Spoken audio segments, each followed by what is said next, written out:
আসসালামু আলাইকুম। প্রিয় দর্শক, সকলেই ভালো আছেন?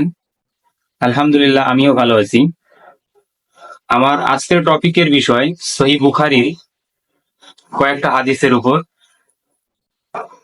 যেগুলো আমাদের মুসলমানদের সকলের জানা দরকার এবং এগুলোর উপর আমল করতে হয়।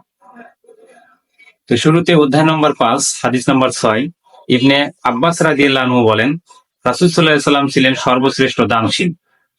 রাসূল সাল্লাল্লাহু আলাইহি ওয়াসাল্লাম রমাজান মাসে বেশি বেশি দান করতেন।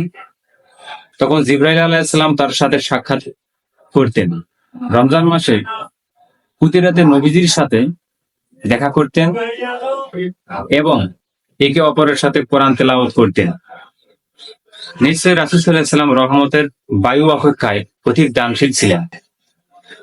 সুতরাং বোঝা গেল, পৃথিবীতে সবচেয়ে শ্রেষ্ঠতম দানশীল ব্যক্তিদের তুলনায় মুহাম্মদ সাল্লাল্লাহু আলাইহি ওয়াসাল্লামের প্রথম পর্যায়ে আছেন।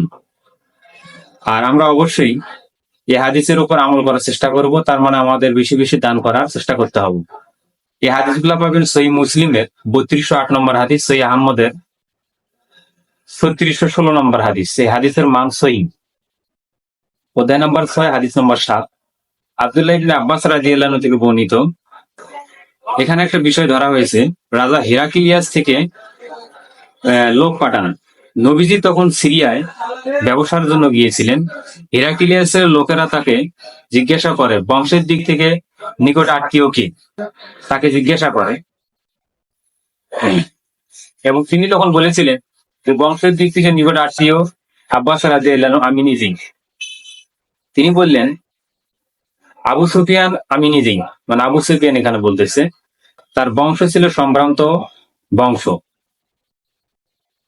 তাকে দুর্বল লোকেরা মান্য করে, তিনি চুক্তি ভঙ্গ করেন না। তিনি বলেন সে কিসের আদেশ দেয়, সে বলল যে ইবাদত করো, আল্লাহর সাথে কোনো কিছু শরীক করো না। পূর্বপুরুষরা যা মান্য করে তা ত্যাগ করো, মানুষের সাথে সদাচরণ করো। এ কথাগুলো তিনি বলতেন। তারপরে পত্রখানি আনার আদেশ করা হয়। তিনি দিহিয়াতুল আলমি রাদিয়াল্লাহু আনহু এগুলোর যেখান থেকে পাবেন বিস্তারিত আলোচনা, সূরা ইমরান সূরা নম্বর 3, আয়াত নম্বর 64।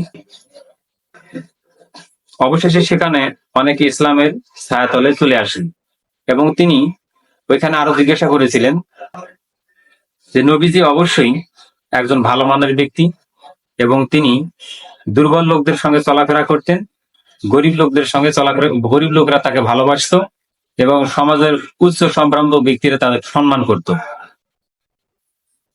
এরপরে যে বিষয়টা আসতেছে, নাতুর জেরুজালেমের শাসনকর্তা এবং হিরাক্লিয়াসের বন্ধু ও খ্রিস্টানদের পাদ্রী ছিলেন।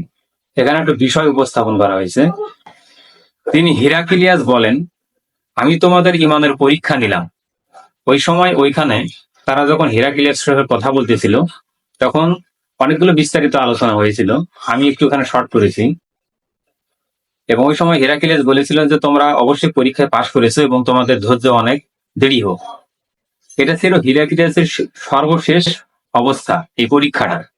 তার পরবর্তীতে যেটা হয়, ইমাম বুখারী রাহিমাহুল্লাহ বলেন, কায়সান রহমাউল্লাহ, ইউনুস রহমাউল্লাহ ও মামার রাহিমাহুল্লাহ এরা হাদিস জুহরি থেকে রাওয়ায়াত করেন।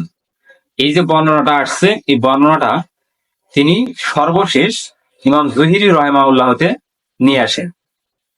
জৈনক ব্যক্তি মূর্তি পূজা মানে বিরোধী ছিলেন। ওইখানে একটা ব্যক্তির কথা বলা হয়েছে যিনি মূর্তি পূজার বিরোধী ছিলেন। তিনি রাসূল সাল্লাল্লাহু আলাইহি ওয়াসাল্লামের তার ছেলে এবং আবুল কাবসা বলা হয়েছে। ওখানে ওনাদের দুজনের নাম বলা হয়েছিল। এটা একটা ঘটনার প্রেক্ষিতে আলোচনা চলে আসছে সহিহ বুখারীতে। আমি এটা বর্ণনা করে আলোচনা করলাম বা আপনাদের জানিয়ে দিলাম। এই সনদটা সহিহ ভাবে বর্ণিত। এর বিস্তারিত ব্যাখ্যা সহিহ মুসলিম, আবু দাউদ ও তিরমিজি অন্যান্য হাদিসে পাবেন। সো আমার এই ভিডিও যদি ইসলামের দৃষ্টিতে কারো ভালো লেগে থাকে, দিন ইসলাম প্রতিষ্ঠার জন্য, মানুষের কাছে পৌঁছানোর জন্য, তারা অবশ্যই আমার চ্যানেলটিকে সাবস্ক্রাইব করবেন। সকলকে আমার সালাম, আসসালামু আলাইকুম।